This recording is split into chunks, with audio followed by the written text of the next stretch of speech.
Hey there. I'm excited to announce this to you today. This is what you've been waiting for in your spiritual quest. This is something I've wanted to do for a long time, and I'm finally ready to announce it that it's ready to go. It's the Grief to Growth Community Circle. Now, this is a sanctuary where like-minded souls are united in their journey through grief and towards personal transformation. It's more than just a place. It's a beginning. It's a commitment to growth and understanding. Here you're finding not just a community, but you're entering a circle of trust and depth. You're going to engage with interactive coursework. You'll dive into exclusive podcast episodes and partake in discussions that illuminate the path from mourning to empowerment. This is a realm where every question is honored and every individual's journey is validated. To be part of this exclusive circle, visit us at grieftogrowth.com/community or look for the chat icon at the bottom of every page on the main website. Remember that entry is a privilege because I want to ensure that every member is as dedicated and genuine as you are. You must apply to join, but the journey within is worth every step. So go ahead and join us today. Check it out, grieftogrowth.com/community, and I look forward to seeing you there. Hi there. Welcome to Grief to Growth Podcast. Your host is Brian Smith, spiritual seeker, best-selling author, grief survivor, and life coach. Brian believes that the worst tragedies of life provide the greatest opportunity for growth. Brian says he was planted, not buried, and he is here to help you grow where you've been planted by the difficulties in life. In each episode, Brian and his guests will share what has helped them to survive and thrive. It is his sincere hope this episode helps you today. Hey, everybody. I want to do a real quick introduction to this episode with Lionel Friedberg. Lionel has lived a long and adventurous life, so we do talk quite a bit about the details of his life in the beginning of the episode. And toward the end, we get more into general topics. So I do encourage you to stick around for the entire episode. It's really good. It's all fascinating. He's lived an amazing life. The book is incredible. If you like movies, if you like adventures, then I do recommend you get the book. But I'll stick around for the interview. And as I said, if you can, stay till the end. Have a great one.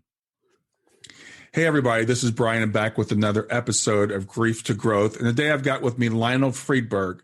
Lionel has written a fascinating book about his life. And we're going to discuss his book today. I'm going to read his bio, and then we're going to go ahead and have a conversation. Lionel is an award-winning an Emmy Award-winning producer and New York Times bestselling author. He spent 50 years making films as diverse as full-length theatrical features and television documentaries. And he grew up in South Africa during the apartheid era. And he began his career during the dying days of colonialism in Central Africa. Now, Lionel eventually settled in Los Angeles, where his work took him to the sound stages of Hollywood and to the most remote regions of the earth. And his career exposed him to extraordinary wonders of our planet. They brought him into close contact with many unforgettable personalities, which he outlines in his books, from maverick scientists to politicians, entertainers, and to people who survived near-death experiences. Now, the reason I wanted to talk to Lionel today is his observations have taught him that life is far more complex and infinitely stranger than we can imagine. He was struck by an unexpected life-threatening illness. And in his efforts to find a way to save his life, they took him back to Africa, where he encountered the age-old rituals and powerful healing methods of a lot of African shamans. And their mysterious ways have much to teach us, Lionel believes, and are as relevant today as they were in ancient times. So with that, I want to welcome Lionel Friedberg. And Lionel, I should have asked you before we started, am I pronouncing your name correctly? Yeah, you got it spot on. Lionel Friedberg is exactly right. Thank you. Lionel, I really, it's great to have you here today, and I'm really looking forward to your interview. And I was telling you before I got started, there's so much in your book and so much about your life. I'm not sure how much we can get through, but we'll do our best. So, if you could just briefly tell me, like you were raised in South Africa, and tell me about, a little bit about your background. Yeah, I regard myself as, and I don't mean to sound boastful or arrogant about this in any way at all, but I think I've been extraordinarily fortunate. I've been blessed with an amazingly fascinating life. And it began, I was an only child living in South Africa. I was born in just after the Second World War. I'm now 76 years old. And so I grew up there, went to school there. Mm-hmm. And grew up in the midst of that apartheid system, that divisive iniquitous system that was really very difficult. Even as a child, it was obvious to me that there was something grossly wrong with the way we were living our lives. We were privileged white society, and we all had black servants in our homes. And the twain never met between white and black society. And it was very clear to me that this wasn't right. We all had servants in our homes, and I had a nanny as well. And why I say that is because very, very early on in my childhood, I must have been about 5 or 6 years old. I had a wonderful nanny, and one day she had a day off. And because I was an only child, she said to me, I'm going to see a friend this afternoon. You want to come with me? So I said, sure, absolutely. And so we went down the road in this little town where we were living, a place called Kempton Park, which is to the east of Johannesburg. It's where the big international airport is now, Oliver Tambo International Airport, named after one of the heroes of the struggle in the apartheid system. And we went down the road to see her friend, who was also a black woman working in a white household. And these people had tiny little facilities in the backyards of these houses, a little tiny minuscule room, a little cold shower, and a toilet, and that was it. That's what all of these people had. Our servant had that, and so did this other woman that we were going to visit, her friend. And she always used to sing lullabies to me, and, she used to tell me stories, basically based on tribal lore. And I found that all very fascinating. And I loved this woman. And she said, come and visit my friend. So, of course, I was very keen to do that. And we went down the road. And when we got to this little room at the back of this yard where her friend lived, there were like maybe 2 or 3 other people standing outside the door waiting to see her. And, so my nanny said to me, she's seeing some people. So I said, why can't we go in? And she said, no. She's being a doctor. She's being a doctor. What did I understand at 6 years of age? This is a woman who polished the floors, cleaned in the kitchen, cooked the food. How can she be a doctor? And she says, yeah, she's being a doctor. So I thought, what do you mean? And she said, well, when we go inside her room, she'll show you. And sure enough, after these 2 people had been inside the room and came out carrying little satchels, something inside it, I didn't know what they were, we went in there. And in this little room, which was very Spartan, there was a bed, of course, and a little stove where she could cook her food, a little primer stove, used paraffin. It had one naked electric light bulb in the roof. And often these lights didn't even work. I mean, these people often used candles. It was an unbelievable period of time. But anyway, in her room were all these shelves, and on these shelves were little containers, little bottles and jars and stuff. And there was all sorts of strange things inside there that I did not recognize. Obviously, herbs, sands, grains of stuff, little feathers, a couple of animal skins and whatever else. And I was intrigued by all of this. So my nanny said to her, tell him what you do here. When you're not working inside, when you have your day off, what do you do here? Tell him. And so she explained to me, she said, well, I have learned in my tribe when I grew up there how to become a sangoma. It's the first time I ever heard the word sangoma. Sangoma is the word, it's a Zulu word originally, but it's now used by all the tribes. By the way, there are 11 languages and different tribal groups in South Africa, but they all the shamans go by the name of sangoma. That's the sort of, generic name for these folks. And she explained to me that what she did was she could help heal people. And the way she did that was to read the bones. And I said, what do you mean read the bones? And she had a little grass mat in the middle of her room on this concrete floor. And on this grass mat was a little animal skin bag. And she took it and she shook it like this. And there was a clinking sound inside. And she said, inside here are my bones. And I said, show me. And she said, sure. And she turned the bag upside down. And what fell out were a bunch of various bones, a few stones, pebbles, and other trinkets in there. These were the tools, the medium by which she could speak to her ancestors. Now, one thing we have to realize about the healing paradigm in the African tradition is very much centered on contact with the ancestors, the ancestral spirits. The ancestors are the ones who will guide, teach, diagnose, prognose, see into the future, and also do all sorts of other amazing things with the sangoma. So the sangoma looks at the bones, and they come from various animals. Some of them have to come from certain animals, like a goat, a hyena, a lion, a crocodile even. There's even a crocodile tooth in the, all of these sets of bones of all the shamans, all the sangomas that I've ever met, they all have these specific objects, but then they can all add their own little individual bits and pieces to it as and when they feel fit. Whatever speaks to them or allows them to contact their ancestral spirits is what they use in these bones. And the way the bones fall on this little grass mat apparently is influenced by the ancestors. And so the way these bones fall, upside down, left to right, whatever else, one on top of the other, means something very specific. And these people can read that. So she was trying to explain all this to me. I mean, I was lost. It sounded like a high adventure to me. It was fantastic, And I thought, wow, Now, the whites, of course, called these people, I knew that they existed. They would call them witch doctors, which was a derogatory term. Right. And totally incorrect, because there's ain't nothing to do with witches about this, but they all went by the term of witch doctor. But they were sangomas, they were herbalists, they were diviners, they were clairvoyants, they could do all kinds of things. And the other thing that they did, and they did it remarkably well, because I've even had experience of this myself, which we can get to in a moment, and that is that they know how to go into the natural world and pick leaves and herbs and whatever else from the environment in order to make medications to help people heal. And so that's what all these little bottles and jars and powders were for. And that's what these people obviously were carrying out when I was waiting outside her room.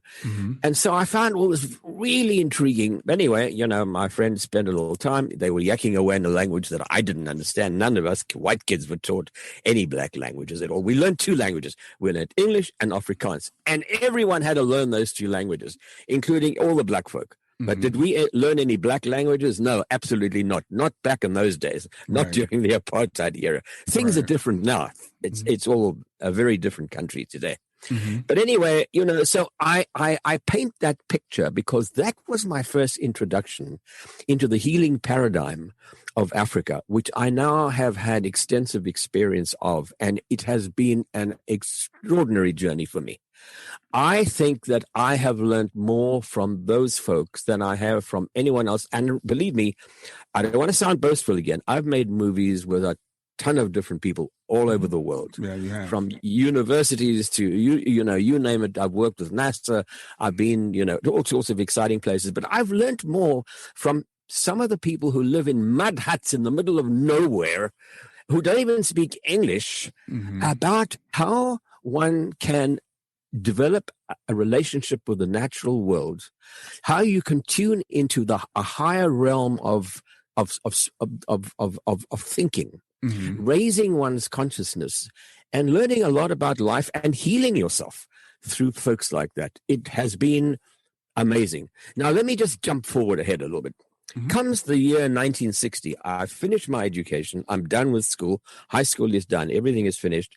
My father, who was originally an immigrant from Latvia, he married a South African woman, and I was their only child.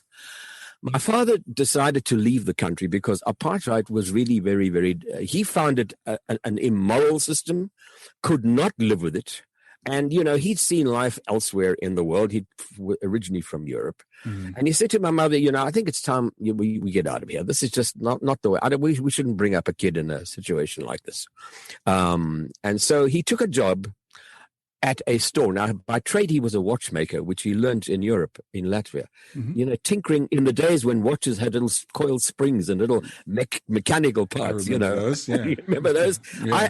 I have a watch like that in tribute to my dad. I don't wear an electronic watch. You got to either wind it up, or I don't use a watch. Anyway, so that's what my dad did. And he took a job at a small store where he could be a watchmaker. In what was then known as, I'm sorry about the fire brigade in the background, but anyway, in an area that was known as Northern Rhodesia. Now, Northern Rhodesia was basically 2 countries north of where we were. Okay. The country directly above us was north of South Africa, was at that time called Southern Rhodesia, named after Cecil Rhodes, one of the great British empire builders, land grabbers in the world.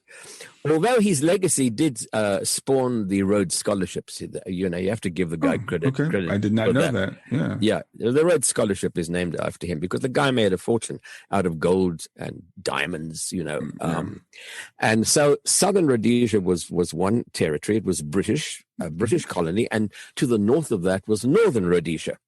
And that's where my dad got this job in this little tiny mining town where they mined copper.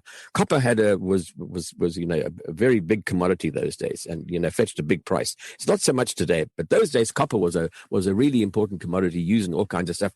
Particularly after the war, they used it in all sorts of machines and war machines and whatever else. So it was a very, very wealthy area, way up in the northern part of Northern Rhodesia, right on the border of the Belgian Congo. Today, the Democratic Republic of the Congo. But those days, it was still the Belgian Congo. And that was the year that Belgium gave Congo its independence. And it was the beginning of a war that has never ended ever since that event happened. There was complete chaos after the Belgians just, threw the Congo away without having really prepared anybody for independence. And of course, there was a lot of the Congo became a pawn in the Cold War because the Congo was and still is to this day extremely rich in raw materials. Right. The uranium that was used in the bombs that were dropped on Nagasaki and Hiroshima actually came from the Congo. I don't know if folks know that. I mean, the Congo has every kind of natural wealth that you can imagine comes out of the ground in the Congo. So it became a pawn between East and West.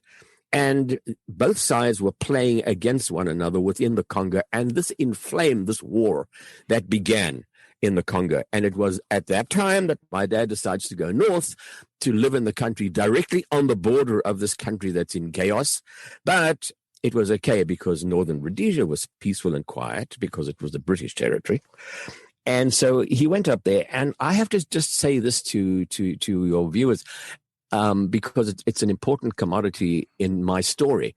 I always loved the movies. I praise and thank my mom to the end of my days for having dragged me to every film that she ever went to see ever since I was like 4 years old, because I loved the movies.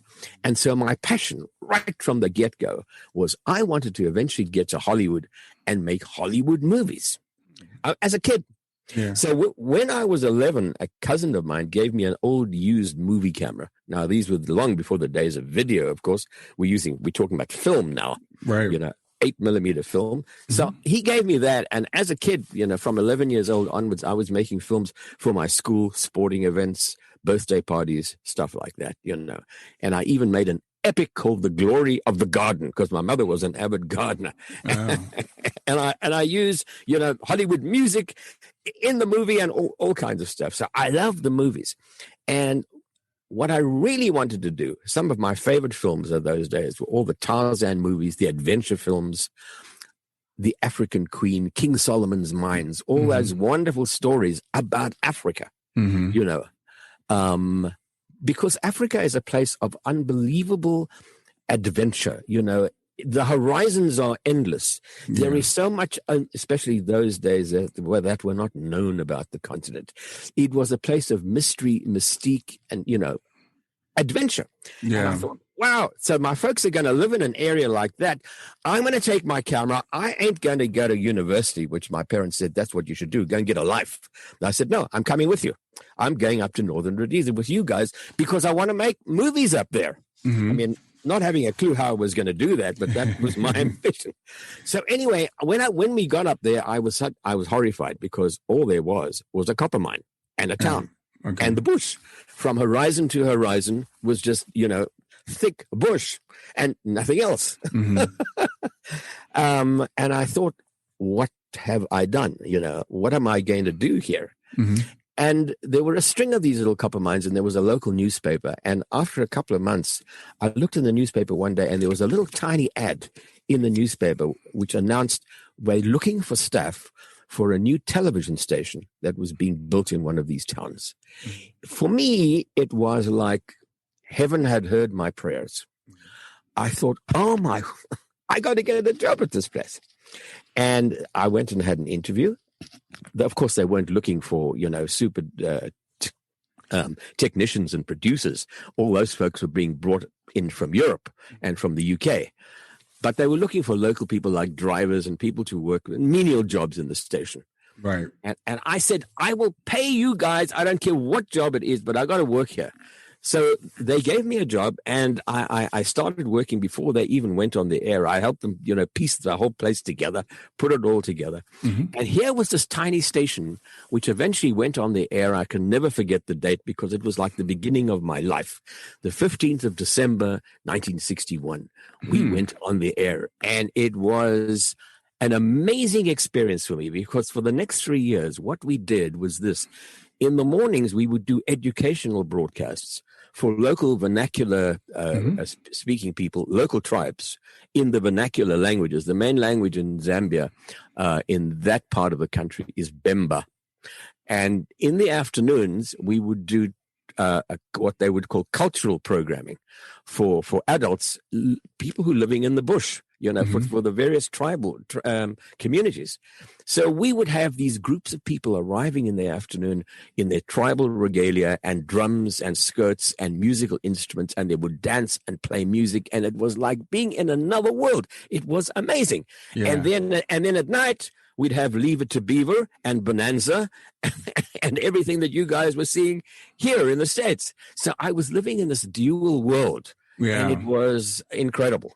Yeah. Anyway, to cut a long story short, when Northern Rhodesia was given its independence by Britain, which was happening at that time, Britain was giving up all its colonies. It was the end of the colonial period. And I discussed that whole episode in some detail in my book as to, what that really meant and how it was. But one day, all the staff at the station, of course, needless to say, were white.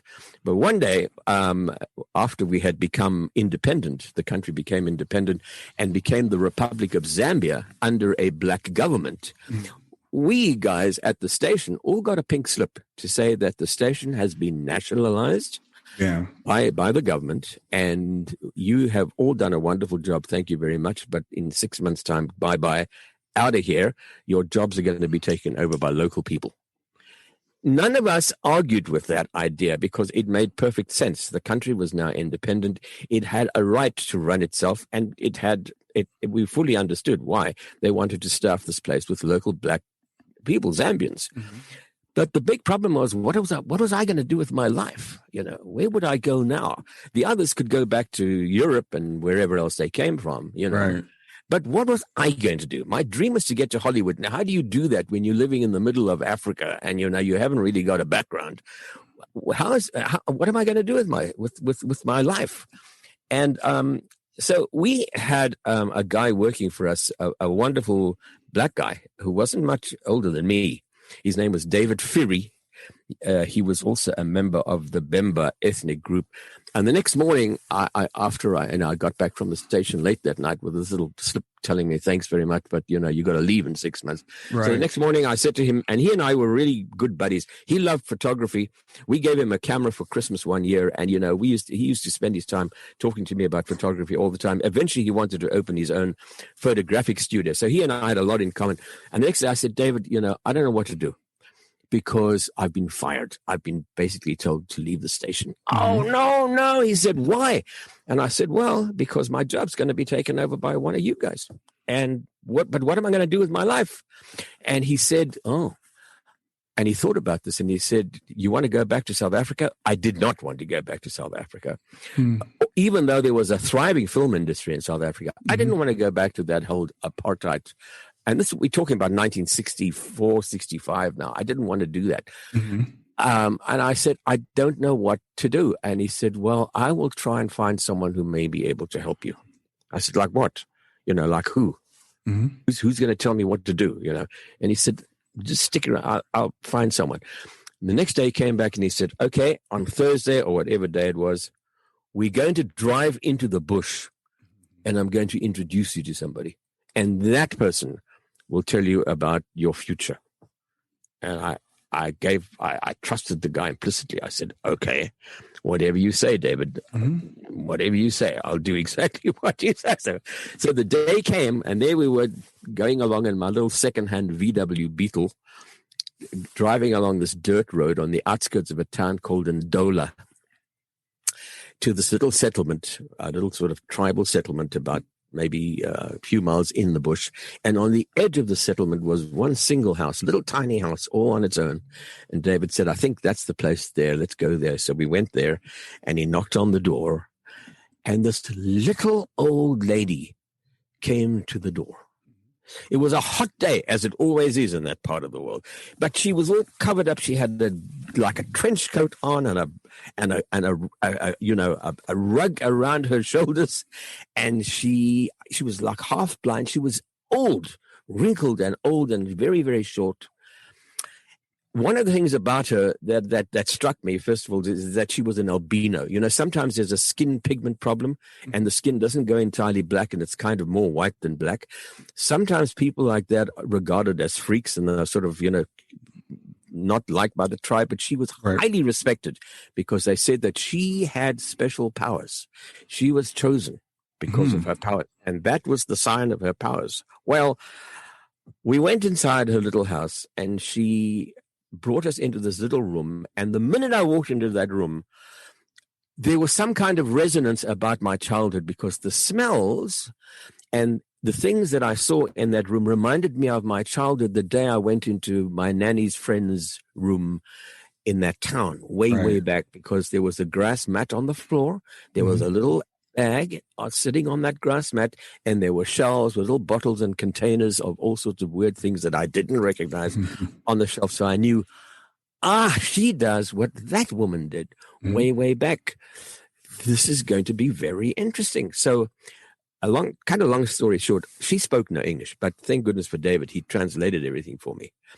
She made us sit down. She said, blow into the bag, which I did, and say your name, which I did. And then she took some snuff, which is ground up tobacco powder, tobacco leaves, and she put it in there. That's an offering to the spirits.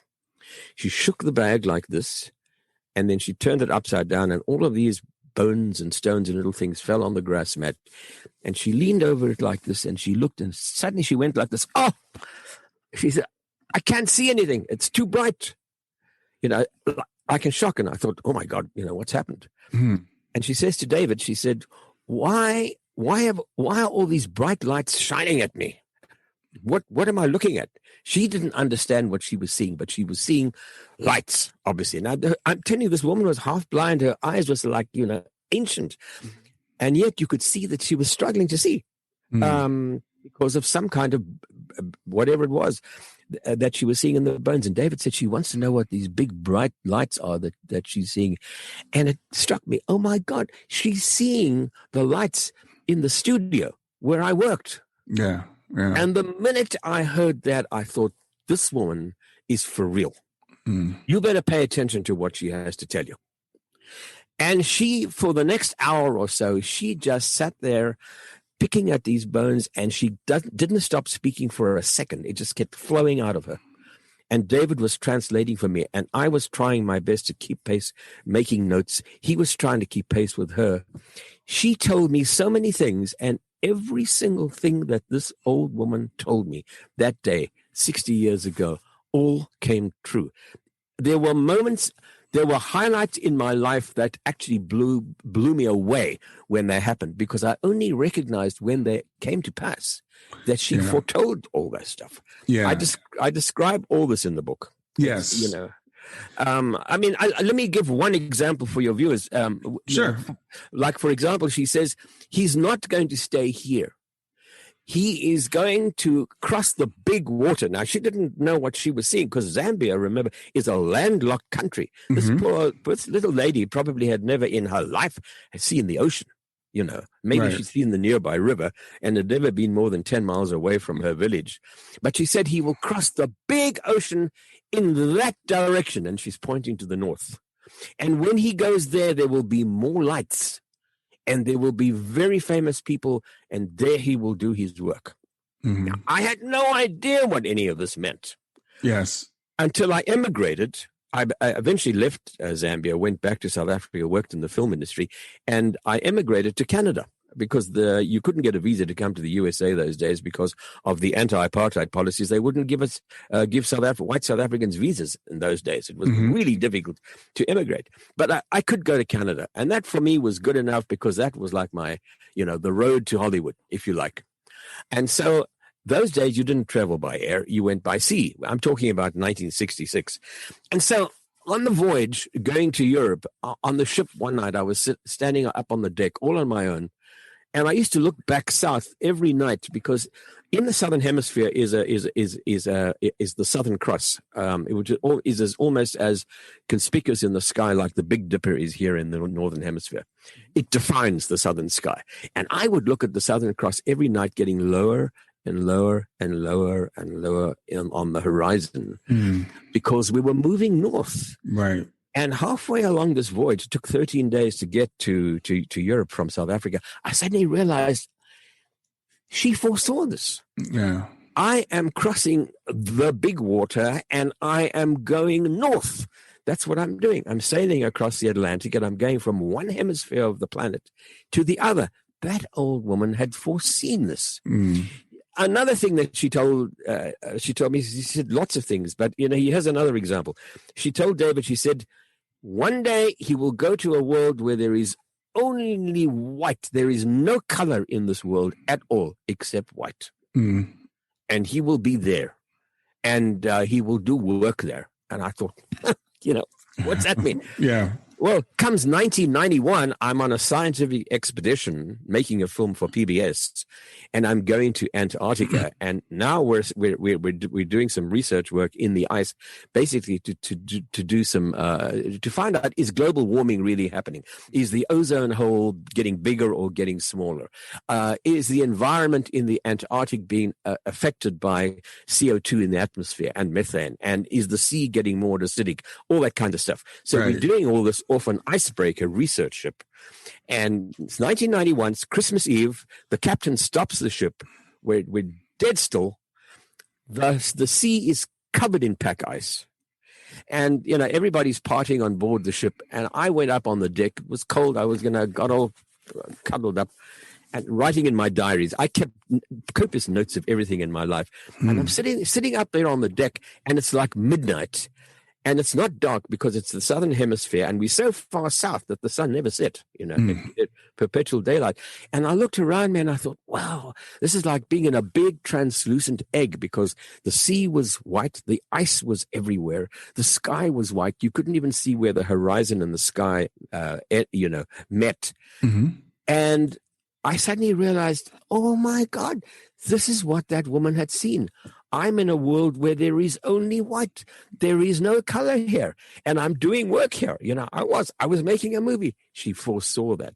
On and on and on. There were so many incidents like that, that this incredible old woman had foreseen in her bones in a little hut in Central Africa all those years ago. And I know when this event happened, it's like nearly 3 decades after she foresaw it. Yeah. It was incredible.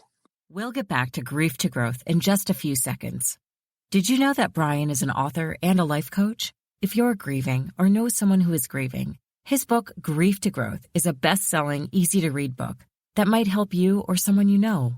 People work with Brian as a life coach to break through barriers and live their best lives.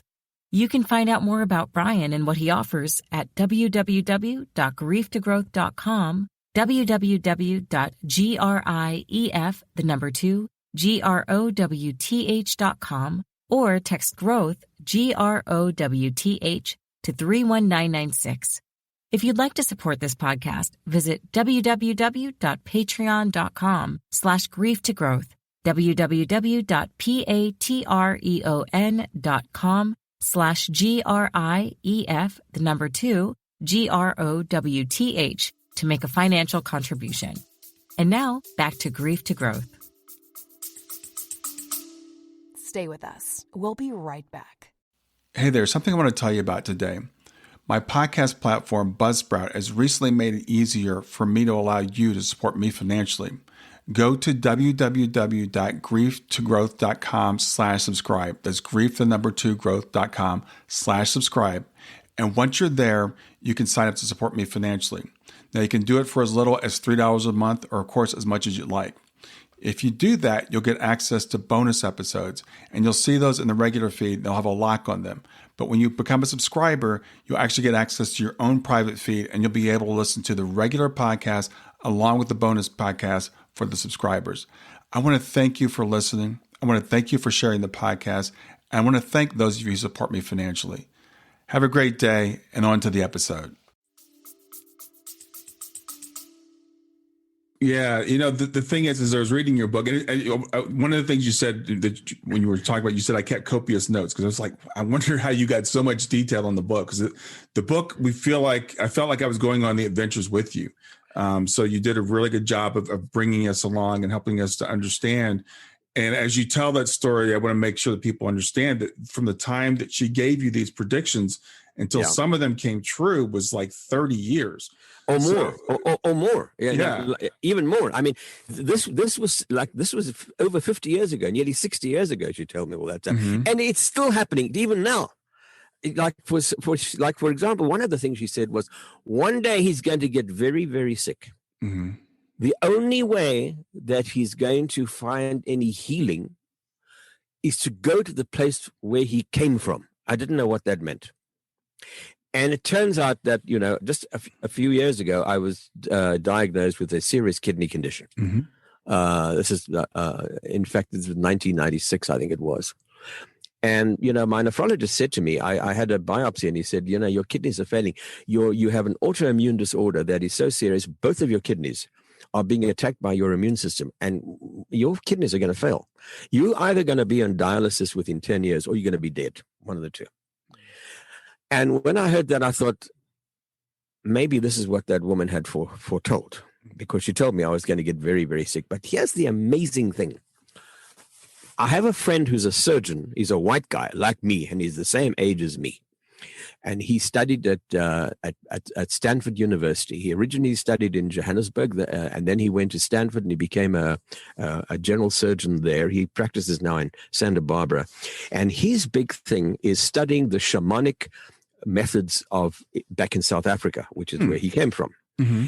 Because there's been so much proof of healing that has taken place from those traditional healers, particularly the medicine that they dispense to people. Mm-hmm. It doesn't come from big, a major pharmaceutical, big pharma. Yeah. Stuff that they pick from trees and leaves and grass in the bush, and people get healed. So this friend of mine, the surgeon, he wanted to study their methods and become, if you like, even ordained in the capability of being able to do that. So what he did was he found himself a teacher back in Africa to do that. And this guy was living in Swaziland, which is a neighboring country in South Africa. It sits between South Africa and Mozambique. And he had a teacher there who was teaching him the ways of the shaman, of the sangoma, and how they were, find how you go into the boondocks and find healing stuff from herbs and herbs and whatever else. And remember, he's a general surgeon. And when I told him about my kidney illness, he said, I'm going back to South Africa, and I'm going back to my teacher for about 6 weeks to learn to have another course. He used to go back once a year. Mm-hmm. And he said, why don't you come with me? I said, what for? And he said, because maybe those guys, maybe my teacher, or maybe he knows someone like him who will be able to help you. And I said, excuse me, you are a surgeon, and you telling me I've got some of the best specialists in the world looking after me here in LA. Right. You're telling me to go back to the bush in Africa with you to find someone who's going to heal me? Mm-hmm. Are you serious? And he said, yes, I absolutely am. And you know what? I did that, and I met a lot of amazing people. I had met a lot of them before, because in the 70s, I did a series called The Tribal Identity, which looked at all the tribal groups in South Africa, how they differed one to the other, and how their cultures and histories differed, and their traditions and so on. So I had been exposed to a lot of that during the course of the making of that ethnographic series. I had an anthropologist, and we did those series, and I met a lot of sangomas during that. Mm-hmm. But Dave was serious about me actually trying to find a cure for my kidney disease. And you know what? It was predicted by my nephrologist that I would be on dialysis or be dead by now. And I've had this disease for nearly 30 years, and I'm still here to tell the story. Right. And I credit me going back to, like that old lady had told me, he must go back to where he came from, which means go back to your homeland, which is what I did. And I think I credit that with mainly why I'm still here today. Yeah, because of those guys. Yeah, and it's interesting, really fascinating that, because this woman tells you, she predicts your future, which is something we don't understand in the West, right? We understand medicine. We have our pharmaceutical companies. We understand I can give you this pill that can do this.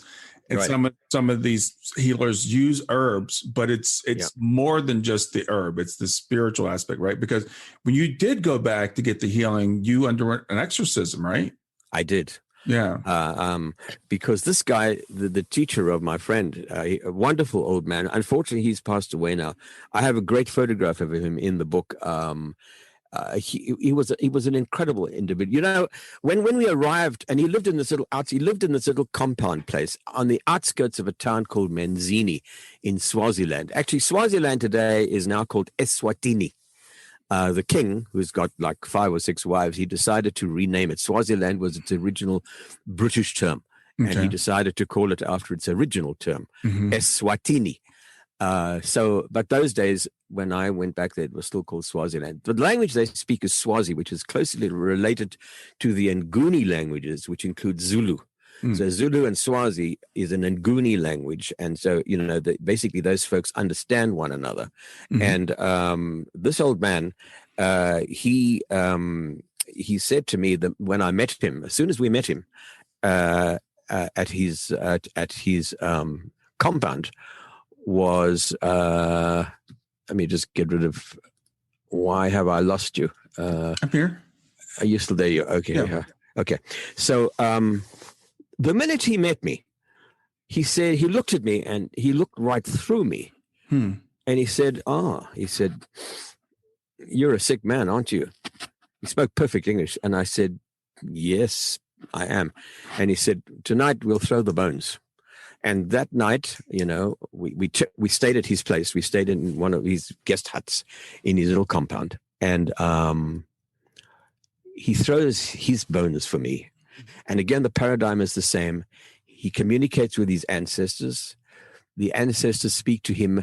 And apparently it's not only his ancestors that can be accessed, but my ancestors too. Because apparently, according to the African paradigm, it's my ancestors or the patient's ancestors that influence the way the bones fall. And then it's the sangoma's ancestors who allow him to interpret the way they have fallen. So he looks at the bones and he says, "Oh, yes," he says, "you have a very, very serious problem with one of your internal organs, and I think it's your kidneys, isn't it?" And I said, "Yes, it is." He knew that immediately, and he said, "You know what? You need to see someone a little more powerful than me. You need to see someone that can do a femba on you." And when he said that, I looked at my friend Dave and I thought, it's like Indiana Jones. What does that mean? It's like, from that movie, I didn't know what it meant, but it sounded terrifying. And Dave said, "No, you listen to the guy. You listen to exactly what he's saying. You do exactly what he says." And so the next day we go into town and he introduces me to this short little guy. He was only like 5 foot 10 feet high, very meek, mild little guy. I'm introduced to him. He spoke no English. And I was told that he was the man who was going to do the femba. And in other words, he would get rid of the negative energy in my body through this process called femba. And comes the appointed day, we go to his house, his compound, up in the mountains, overlooking the wilds of Mozambique on the other side of the border. And I go to his. We're welcomed to his compound. He's nowhere to be seen. I'm welcomed by two younger guys, apparently his sons, and all dressed in Western, dress. And I get shown into this large hut where all these women are sitting, drumming. They're all drumming. Some of them have got babies on their backs, and they're all singing and drumming and trilling. It was out of a movie, straight out of a movie, with a fire in the middle of the hut, and I'm told to strip down to my underwear. So I throw my, dignity to the wind. I couldn't care. This is fine. Hey, want me to sit in the nude in the middle of this hut? Fine by me, whatever, And I do that, and I'm stripped down just to my underwear, and I'm sitting in the middle of this hut with a fire going, and I'm wondering, so where's this guy? Where's this man who's going to perform the femba? And suddenly, in the other end of the hut, a door opens, and there he is. This little meek guy that I'd met in town had changed. He'd become a completely different entity. He was dressed in his tribal regalia, covered in beads, wearing this grass skirt. He had these rattles tied around his ankles made from cocoons. And he goes, yeah. And I have to tell you, it's straight out of Indiana Jones. And he dropped onto all fours. He dropped onto his hands and feet. And on all fours, he'd become an animal. And he walked across the floor towards me, grunting. And the way he walked reminded me very much of a hyena. It's as though he had taken on the spirit of a hyena. And he came up to me, and he started to smell me all the way from my feet, all the way up to my torso. And when he got to my kidney area, he wants to retch, he wants to get sick. Now, these two guys ran over to him with a barrel, and he vomited this ghastly, slimy stuff into this barrel. It's as though he had extracted from my kidneys whatever it was, metaphysically, he'd taken something from me. He'd taken out the illness as though he had ingested it. And he did so on the other side of my body as well. And at the end of this performance, which went on till way after midnight, I felt as though I had been relieved of whatever it was that was causing my illness. I intrinsically and implicitly felt that he had removed that bad energy. Wow. Go figure, Yeah. So we get back to the place where we're staying with the guy that we were with, and he says to me, you are now clear of that. You will be able to survive your illness. And, I have. It's been absolutely amazing. And that was not in using any kind of medication, any sort of herbal. It was purely out of some kind of metaphysical, supernatural method that he used. He could tell exactly what was wrong with me and rid my body of my illness with the aid of the ancestors. Stay with us. We'll be right back. Hi there, I'm really excited to tell you about my latest ebook. It's 4 lessons that you can learn from the near-death experience without going through all the trouble of dying to learn them. I've been studying NDEs for several years now. I am completely convinced that not only are they 100% real, but that there's some very universal wisdom that we can get from the near-death experience. And I've distilled that down in this book into 4 short lessons. And I've also given you all the reasons why I believe that NDEs are absolutely real. So go to www.grieftogrowth.com/NDE lessons to pick it up for free. www.grieftogrowth.com/NDE lessons. I hope you enjoy it. Yeah.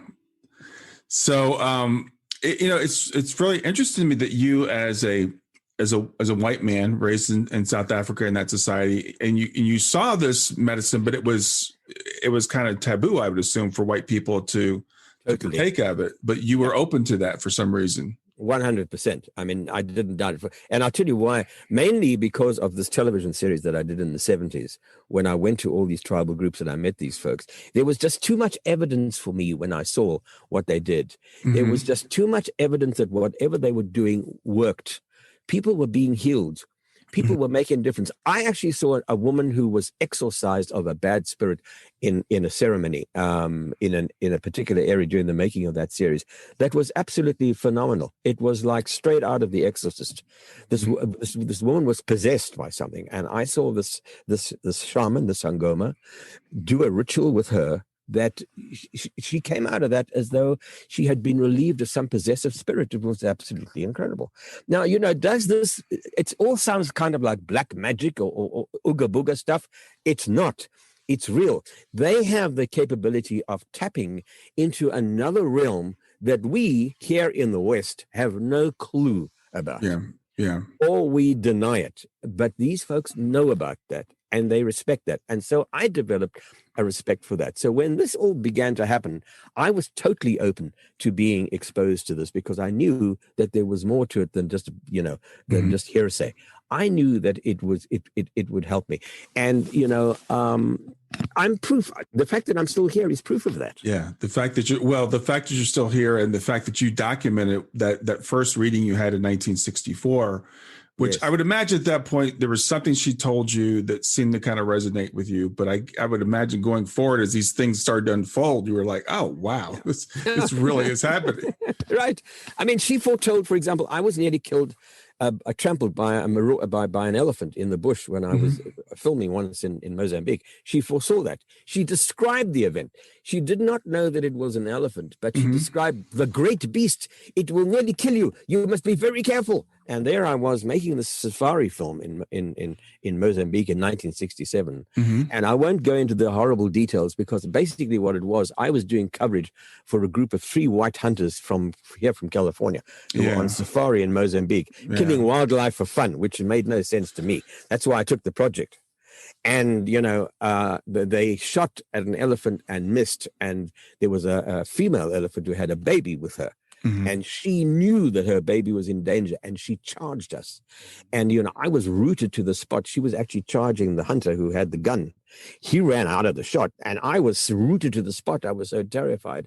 And she kept coming towards me. And I want to tell you, she would have run right into me and trampled me to death had she not been shot by the white hunter behind me, So again, this was another incident that this woman saw in the bones. She didn't say an elephant, but here's an amazing thing, Brian. I have to tell you this.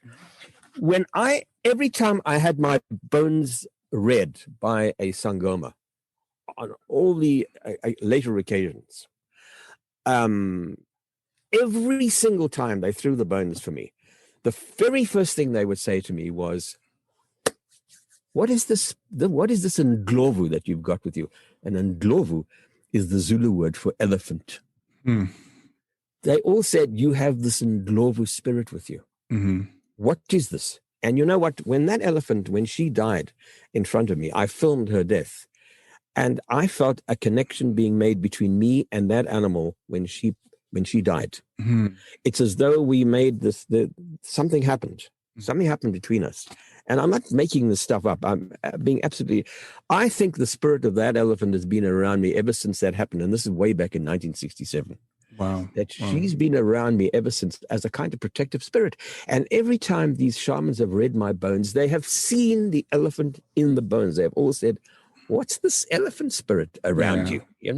They've seen that, So I want to ask you, so you had this reading in 1964, you're a young man, and you've seen this unfold over your life. Do you believe, like, are our lives planned out? Do you think she saw, or was she predicting the future? What's your feeling about that? She was definitely predicting the future. She was seeing into the future without even understanding fully what she was seeing, because she didn't describe precise things. But the broad scheme of things all came to pass. Like the great beast was the elephant. The white world is Antarctica. She didn't know what those, but she could see the vision. She could see the events. She even said one thing. One of the most amazing things she said to David was, this guy, he will meet one day. He will meet a man who knew the most evil person who ever lived in the history of the world. And that's when I met Adolf Hitler's personal pilot, which I write about in the book. Right. And it was only when that happened that I suddenly realized, This guy showed me his photograph albums about, the inner workings of the Third Reich and all of those guys who made the Third Reich work. I made a document. The reason was it was a film about aviation. This guy was a delivery pilot back in the 30s for an airplane that flew all the way down Africa to South Africa and eventually became Adolf Hitler's personal pilot. And those two were very, very close throughout the war. And he was even with Hitler in the bunker the night that Hitler decided to take his life. So, I met this guy and he shows me his photograph albums. And again, it was like, talk about 6 degrees of separation. I was 1 degree of separation, a handshake away from one of the most evil tyrants who ever lived, who was responsible for the death of millions and millions of people. Right. And this old lady had foreseen that. Yeah. How does it happen? So in answer to your question, as the quantum physicists are now telling us, time is not fixed. There is no yesterday, today, and tomorrow. Yeah. And she was a typical example of that. She could foresee events way before they ever happened. So was she able to enter this quantum universe, which scientists are now only beginning to understand? And these folks who taught her what she knew, and those who came before her, had known about all this stuff centuries ago that we're only beginning to unlock now with all our sophisticated technology and our science. They've known about that for centuries. Yeah, that's my theory, is that mankind at one time, we knew who we were. We understood who we were. We understood that we're spirit beings. We understood the ancestors and all that stuff. And then we forgot. Western culture particularly, we got so enamored with ourselves and our technology and our science, and we said, well, we know everything now. Yes, we don't need this stuff anymore. So we'll just call this witchcraft and dark magic, and we'll write it off. But the thing in your book, it comes back to over and over again. It's undeniable as you read it. There's a story you tell about where you were in, I think it was in South Africa, where you guys were filming and someone was disrespectful to the people there, and tell that story. Tell that story. So I'm making this television series in the 70s about the tribal groups. Mm-hmm. There is a tribe in South Africa called the Venda. Now they are distinctly different to all the other tribal groups because they are slightly taller. They obviously must have originally have come from Central Africa and migrated to the south and settled in the northern part of what is now South Africa. And they speak a language that is not related to any of the other languages in South Africa, like Sotho, Tswana, Zulu, Xhosa, which is the language of Mandela. And so it's a completely separate language. And they are a very, very spiritual people. And they have a lot of amazing traditions. And they have a sacred lake in their territory called Lake Fundutsi. And when I was doing this series, once every 5 years, the members of the tribe, of some of the chiefs and headmen, and it's very much a patriarchal society. Remember, all of these tribal areas are very much a patriarchal society with a chief and a headman, and then you have the general populace underneath it. This is the African way. This is the tribal way, and it still exists very much today. So what they had was once every 5 years, they would go down to the sacred lake to pay homage to the great spirit that created the tribe, out of respect. It was like, this lake was regarded to be sacred territory, and that the spirit lived in there, and that their ancestors also hovered around the lake because this great creative spirit was there as well. And what they did was they poured offerings into the lake, usually homemade beer, which is great stuff, by the way, made from crushed corn that's fermented.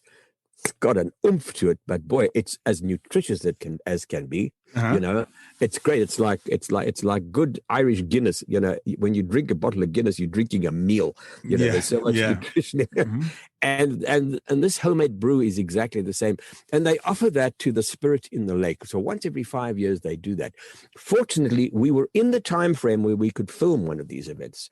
So, with lots of events and arrangements and fixers and whatever else, it was arranged that we would get permission to go and photograph the ceremony. And it was all going to be done in tribal regalia. They'd all be dressed in their traditional costumes, go down to the lake. There would be drumming, there would be music, and an old priest, the oldest priest in the land, in this area, would officiate at the ceremony. And when we met him, we asked him questions through our interpreters, and we asked him questions about what he remembered as a child. And clearly, this guy was way over 100 years old. And they had to help him down to the edge of the lake, and he was sort of hobbling there. But anyway, what he did was, he put his hands up, and some of the other people would pour these offerings, this beer and other foodstuffs into the lake, and he would put his hands up like this, and he was kind of chanting out to this great spirit over the lake.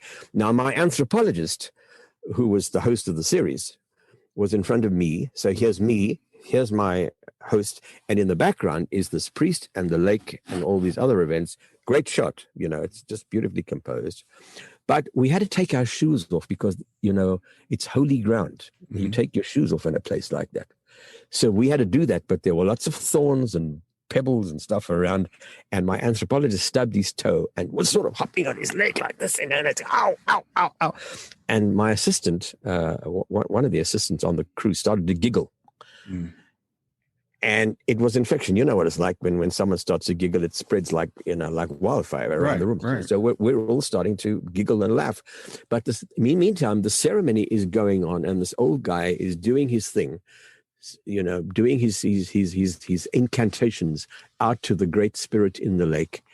And we're laughing. We're giggling behind the camera back there, which was very disrespectful of us, of course. But we couldn't help ourselves. Yeah. Really, we just couldn't help ourselves. And he stopped and he turned around and he looked at us. He's also was like half blind, and he just looked in our direction. The minute he did that, and we're running film, by the way, we're using film, and we're recording our sound on a separate tape deck, with microphones and whatever else. The minute he turned around and looked at us because of our behavior, the camera stopped running. The tape recorder stopped running. Every electronic instrument that we were using, just stopped working. Oh, I said to Peter, who's my host, I said, Peter, just hold on one second. We got a problem here. And I said to the sound man, Jeff, get your voltmeter out. Let's see if we got power here. So we were running around trying to check what's wrong with the circuits of our equipment. No, there's power. There's power coming out of the batteries. The voltmeter is working, but nothing is running. None of the equipment. It's jammed. And I said to my fixer, who was a vendor guy, I said, I don't know what's going on here, but that guy, the priest, is blocking us from filming the ceremony. He's asking what has happened. And this old priest was just staring at us like this, All the drumming had stopped, everything had stopped. And here we are in panic stations. Nothing's working. Yeah. So our fixer goes up to him and talks to him, whispers into his ear, and he sort of, says something to this guy. And the guy comes running back to us and says, "You were not respecting the ancestors, and the ancestors do not want you to film the proceedings. That is why your equipment is not working." I said to my host, and I said to the other crew, please apologize profusely on our behalf. We didn't mean to be disrespectful. Please ask him if he could ask the ancestors to allow us to continue. I'll see what I can do, says the fixer. He goes back to the priest, whispers into his ear. The old priest doesn't say a word. He turns around, he's dressed in his beads and his skins and whatever else. And he just holds his hands up like this, and he starts to chant out to the lake again. At that moment, everything starts working again. The tape recorder starts running, the camera starts working, the curse was lifted, the blockage was lifted, whatever it was gone. There is no question that there are powers and forces that we do not understand. And it's beyond our paradigm to understand it, but those guys do. He did. Yeah. I really think that it's kind of a thing that we need to go back to respecting more, because we all came from that. We all, but we, as I said, we kind of forgot about it. And there's so much more, because when we talk about extended consciousness, another thing that people are talking about a lot now is UFOs. And the government, United States government, has disclosed a little bit. And I think there's some more stuff coming where they're going to talk about. And you've had some experience with UFOs as well. I have. I think that we probably, a lot of people are saying that this is the year of disclosure. I mean, recently when the U.S. Navy released that footage from the USS Nimitz, that training flight down here near San Diego, I mean, that was extraordinary footage. It was carried by all the networks. Right. But stuff has been, around for years, for decades. Right. I mean, it predating Roswell. I mean, it goes back much earlier than that. We have, there is no question that there are craft that we do not understand visiting our planet. There's no question of that. And I don't think for 1 second that we're alone in the universe. And, I've often asked in tribal areas, what do they think about this? And do they ever see things in the skies? Because I've always been fascinated by this. And I'm going to tell my UFO story in a second. And they say, oh, sure, absolutely. Yeah, they come here, we see them. And this guy that I was telling you about earlier, my friend, the surgeon who took me back to Swaziland, he spent some time with the San Bushmen, who are the last remaining remnants of the Stone Age culture of Africa. They still live in Botswana, in the Kalahari Desert. They're a nomadic group of people who move every day from one place to another.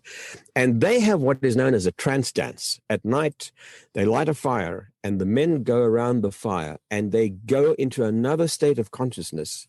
They go into another state of awareness altogether. And it's almost like doing remote viewing. The women drum, and they go into a state where they can see where the wildlife or the animals will be a week from now, or 2 days from now, or 3 days from now, and where they will be, because they're hunter-gatherers, so that they know where to go and do the hunt. Wow. And they can see that. Wow. They travel there in their consciousness, in their trance-dance state. Yeah. These are the sun people of Botswana. They still do it now, So, and when my friend went there on one of his research trips, above the camp one night is this disc just appears above the group of people. In the middle of the Kalahari Desert, it's nothing there except sand dunes, a fire, and these people going around the flames, and the women drumming. And my friend says, what's that? And the interpreter asks one of the local people, what's that? And the guy whispers in his ear and tells him, and he comes back and he says, oh, don't worry about them. Those are the people from the other world. They come here all the time. It's like, don't pay any attention to that. It happens every day, Yeah. It's a given. We're not alone. And those folks know that, where we, make a big deal out of it. And I think it's because we're hostile, but maybe a UFO would have landed on the White House lawn, or on the mall, or in Fifth Avenue, or wherever, if we weren't so hostile, because we are probably the hostile ones, not them. Oh yeah. Now I'll tell you a story. Who knows what these craft are, and I do believe that we have been exposed to alien entities. I really do. But that's another whole subject matter. But in 1966, I was in Canada, and I was working on a documentary about how urban areas developed in Canada. Now, the Canadians live basically all along a string along just north of the U.S. border. That's where all the major cities are. Right. Everyone knows that. But here and there you find little settlements up in the northern territory. Canada is huge. And so we were filming in the province of Saskatchewan. And what we were doing was we were filming at a potash plant. Potash is, they dig the stuff out of the ground. It's like a white material, and they use it in fertilizer and all that sort of stuff. And in this potash plant, there's nothing in that area other than, wheat fields and corn fields for miles and miles and miles, and this potash mine.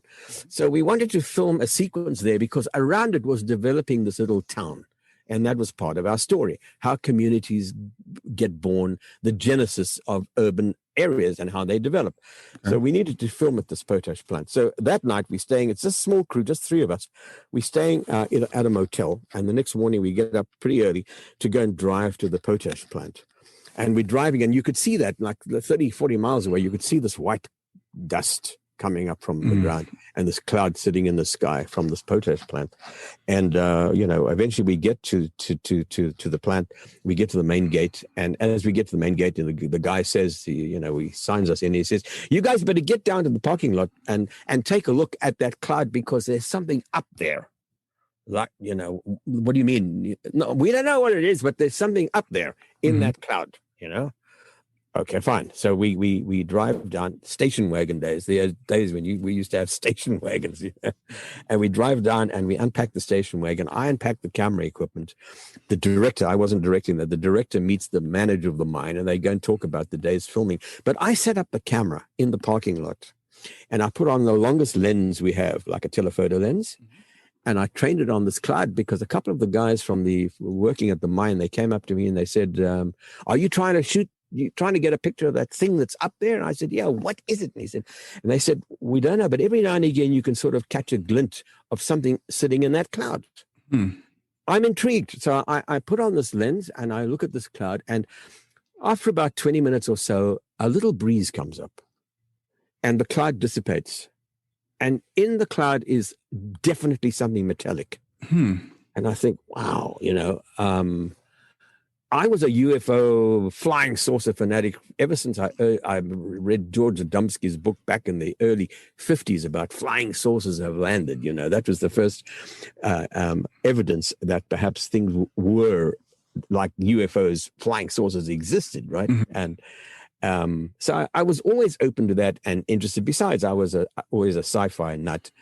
And so I was waiting for whatever this thing was to reveal itself. And then another little breeze comes up, and I tell you, there is this craft sitting up in the sky. Now, people have often asked me, how high, how big? This was before the days of 747 jumbo jets. But it was a size of one of those. Wow. A round disc, a triangle beneath the disc, and like a tripod connecting the triangle to this disc. No windows, no sound, nothing, just there. Metallic, the sun reflecting off the surface of this thing. Wow. In this cloud. And I run film. I'm running film. I'm getting some film. We're shooting 16 millimeter on this particular documentary. And I'm running film. And I must have shot about 150 feet of film of nothing except this craft sitting in the white sky, in this white cloud. Anyway, I eventually turned the camera off because the cloud eventually, covered it up again. And the director comes out and said, "Okay, enough of that. Let's get on with the work we had to do." And we spent the rest of the day working at the plant. At that night, we still had no idea what we'd seen. That night, it was my job to go down to the local railroad depot and hand in the film to be sent all the way to Montreal to go to the lab to be processed, to await our arrival, weeks later, which I did. But I separated this piece of film in a separate can, and I said, "Hold for our arrival," just for the editor. Just keep this. Don't dump it. Just keep it. And so, a few weeks later, we get back to Montreal, and now it's time to look at the dailies of this shoot that we'd been on. And, we took a long time looking at all the boring footage of housing and, mines and that stuff. And at the end of all of that, the projectionist at the back yells out, he says, "Do you want me to show this short reel here that you've got here that says hold for arrival?"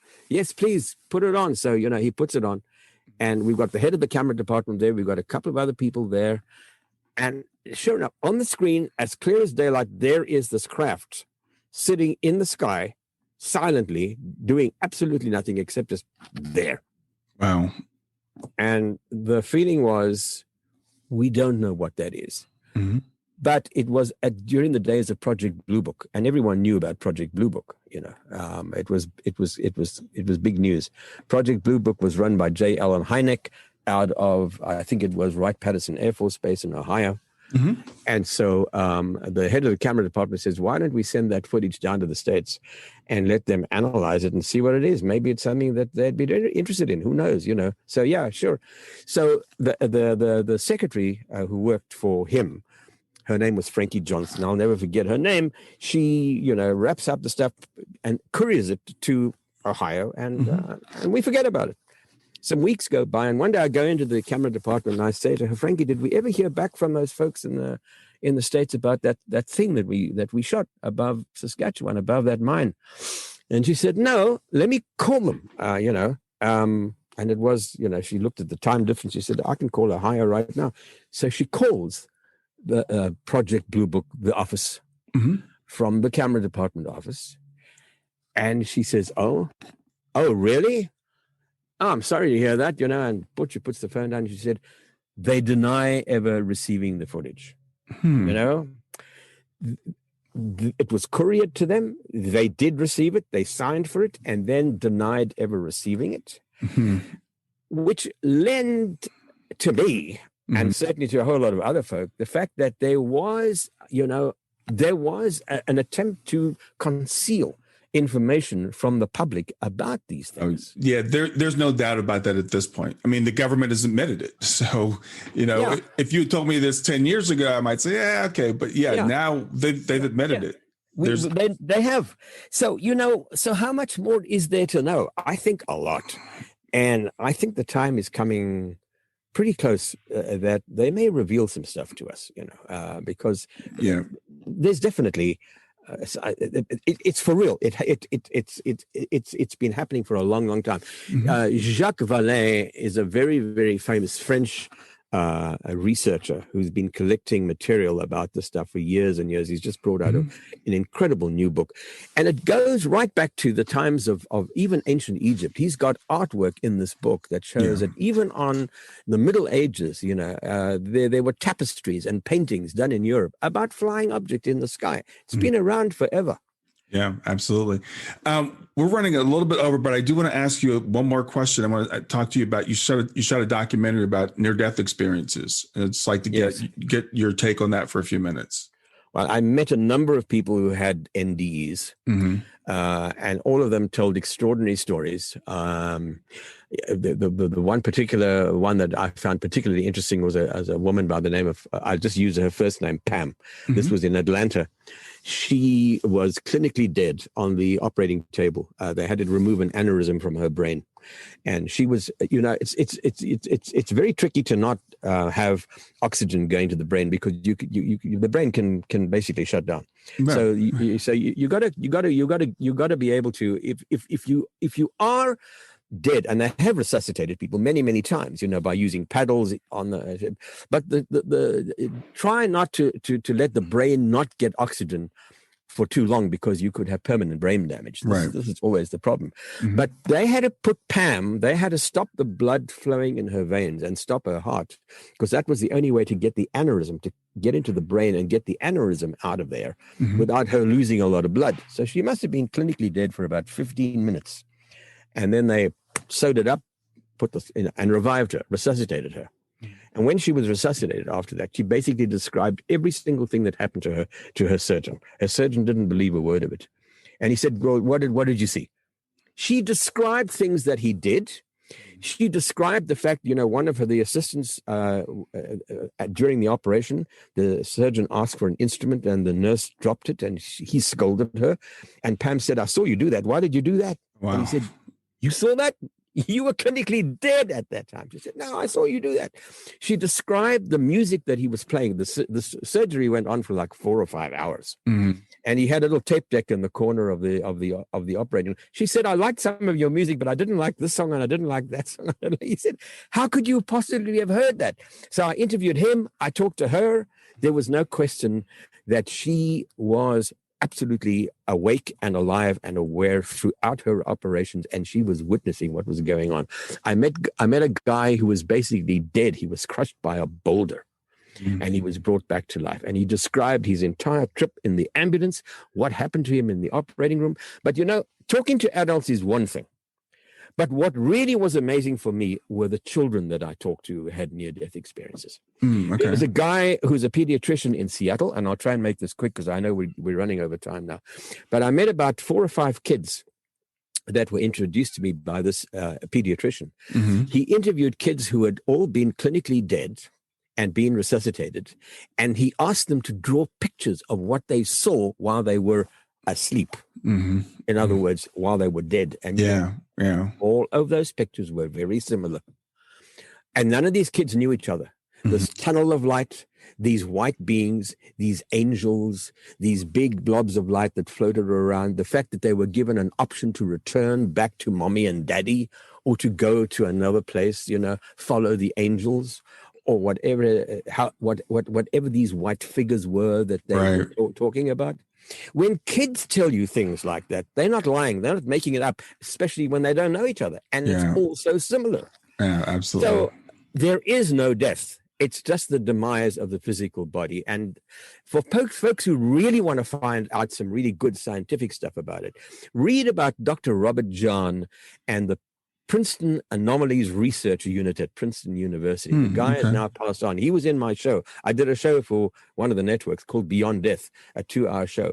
And the brief was, what happens to the consciousness or the spirit or the soul when the body dies? And that's what this 2-hour special was about. I met the most... there is no death. It's just the demise of a physical being. We go on. Yeah. There is no end. Wow. There's no question of that. Yeah. Well, that is a great note to end on. I want to thank you for doing this. This has been a fascinating time spent with you. Any last thoughts you want to say before we wrap up? I think probably what I'd like to, if I have anything to say and if I've learned anything, and particularly now, you and I are doing this a day after Martin Luther King Day, when we're doing this interview today. And tomorrow is Inauguration Day. And so we're living in kind of troubling times, and a lot of people are scared, and we've got a pandemic around us. The world is dark and scary right now. Yes. But, I just want folks to think, and because my experience has been, there's always light at the end of every tunnel, and we always have to maintain a positive attitude.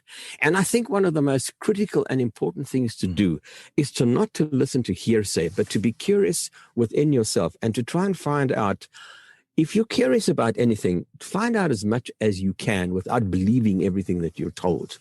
Because I have found that insatiable curiosity keeps you alive and keeps you young and keeps you going. The more we know what we don't know, and how much more incredible is the universe as we live in this incredible place, Wow. It's an extraordinary journey. We're all on the same journey. And I think we're all connected. I think there's a grid that binds every one of us. Absolutely. Well, I want to thank you again for being here. I want to tell people how they can get the book. It's coming out very shortly. We're recording this on January 19th, 2021. It's called Forever in My Veins, How Film Led Me to the Mysterious World of the African Shamans. It's by Lionel Friedberg. You can find out more about the book at johnhuntpublishing.com, and I'll put a link to that in the show notes. Or on Amazon. It's available right now. Oh, it's available on Amazon right now. Okay, great. Yeah. I want to encourage people to get the book. If you like the movies, if you like adventure, and it's a whole adventure of your life mixed in with all this great stuff about, the extended consciousness realm that we're all interested in. So thanks again for being here. Oh, thank you, Brian. Thank you so much. It's been a great pleasure. Thanks for having me on. And thanks everyone for watching. I appreciate it so much. Thanks. Have a good day. Thank you. Well, I hope you enjoyed the episode. I want to make it really easy for you to reach me. So just send me a text to 31996 and simply text the word growth, GROWTH. In fact, you can right now just say, "Hey Siri," send a message to 31996. And when Siri asks you what you want to send, just say growth. You can do the same thing with OK Google. Thanks a lot. Have a wonderful day. Thanks for listening to Grief to Growth. Brian hopes that you find this episode helpful and will come back for future episodes. Brian's best-selling book, Grief to Growth, Planted Not Buried, is a great resource for anyone who is coping with grief or knows someone who is. If you enjoy the podcast and would like to support it, there are 3 things you can do to help. The first is to share the podcast with someone that you think it will help. The second is to go to iTunes, rate, and review the episode. The third way you can support the podcast is by becoming a patron. Head over to www.patreon.com/grief2growth. That's patreon.com/grief, the number 2, growth, and sign up to make a small monthly donation. Patrons get access to exclusive bonus content, and knowledge that you are helping to spread the message of grief to growth. For more about Brian and Grief to Growth, visit www.grieftogrowth.com. Hi there. I hope you enjoyed this latest episode of the podcast, and I'd love to hear your thoughts. What questions came up for you? What did you like about it? What didn't you like about it? I invite you to visit us at grieftogrowth.circle.so. That's growth2growth.circle.so to continue the conversation with me and with other listeners. It's a space to sound off, to share reactions, and to go deeper into the topics from the show. I look forward to chatting more, and I hope to see you there.